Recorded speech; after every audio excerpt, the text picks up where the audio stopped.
ओए भिखारी, चल हट यहाँ से। ऑफिस के आगे बैठा हुआ है। अंकिता मैडम भिखारी नहीं है, सॉरी। अब एक्सक्यूज मी सर, आप यहाँ पे इस तरीके से क्यों बैठे हुए हैं? हालात ही कुछ ऐसे हो गए हैं, शायद अब जिंदगी भर मुझे ये ऑफिस के बाहर ही बैठना पड़े और शायद कुछ समय बाद मुझे भीख ही मांगनी पड़ेगी। अरे सर, आप क्या बोले जा रहे हो? हम लोगों को कुछ भी समझ में नहीं आ रहा, पूरी बात बताओगे, हुआ क्या है? दरअसल हमारी कंपनी बैंकरप्ट हो चुकी है, अब इसमें कुछ नहीं बचा। ऑफिस का जो रेंट था वो भी देना बाकी है। मैं कुछ नहीं कर सकता, ना ही आपकी सैलरी दे पाऊंगा और जो पुराने पैसे हैं वो भी आप लोग भूल जाइए। और ऑफिस तो आज बंद ही है क्योंकि लैंडलॉर्ड ने मुझे धक्के देकर बाहर निकाल दिया। अरे सर, आप ये क्या बोल रहे हो? ऑफिस बंद हो गया, आप बैंकरप्ट हो गए हो? बट सर, आपको तो पता है ना हमारे ये सैलरी डे आने वाला है। ये 2 दिन बाद आप हमें हमारी सैलरी देने वाले थे। हमारी सैलरी का क्या होगा सर अब? देखिए, मैं बिल्कुल बर्बाद हो चुका हूँ।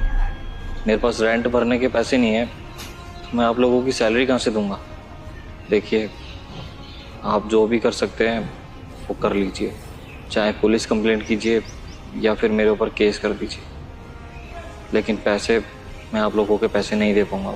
सर कैसी बात कर रहे हो? पुलिस कंप्लेंट करने से पैसे मिल जाएंगे क्या हमारे? जब कंपनी का दिवाला निकलने वाला था तो हमें पहले ही बता देते, कोई और कंपनी ढूंढ लेते, अपने पैसे भी निकलवा लेते टाइम से। 4-5 महीने की सैलरी नहीं दी और अब बहाने दे रहे हैं। अरे सलोनी, तुम ऐसे क्यों बोल रहे हो सर को? तुम्हें तो पता है ना, जब सर के पास अच्छा खासा पैसा होता तो सर ने हमारी कितनी मदद भी की है।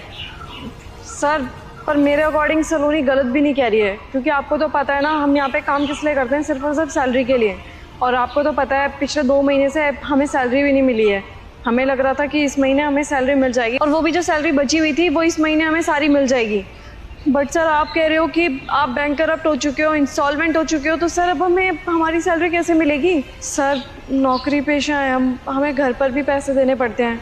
घर वाले तो ये प्रॉब्लम नहीं समझेंगे ना, वो तो कहेंगे कि तुम डेली जा रही थी ऑफिस, तो पैसा कहाँ है, सैलरी कहाँ है? हाँ सर, हमें नहीं पता कुछ भी, कंपनी प्रॉफिट में हो या लॉस में जाए, हमें सैलरी मिलनी चाहिए ना। देखिए, मैं आप लोगों को पहले ही कह चुका हूँ, कंपनी बर्बाद हो चुकी है और अब इसका कोई फ़ायदा नहीं है। आप लोग मेरे साथ बहस करके अपना टाइम वेस्ट कर रहे हैं। आप जाइए और कहीं और नौकरी ढूंढ लीजिए जहाँ पे आपको अच्छे पैसे मिले, और यहाँ पर जो भी आपके पैसे हैं वो आपको नहीं मिल पाएंगे। मुझे माफ़ कर दीजिए। अरे यार, कैसी बातें कर रहे हो सर? अगर मेरे को पता होता ना कंपनी की हालत ऐसी होने वाली है, मैं कभी ज्वाइन ही नहीं करती। खाली पीली बेवकूफ बना दिया, नौकरी भी चली गई और पैसे भी नहीं मिले। अरे सलोनी, क्या हो गया तुम्हें? कैसे बात कर रही हो तुम सर से? भूल गई क्या कि वो अभी भी हमारे बॉस हैं, हमारे सर हैं? और ऐसे हालात नहीं होते तो शायद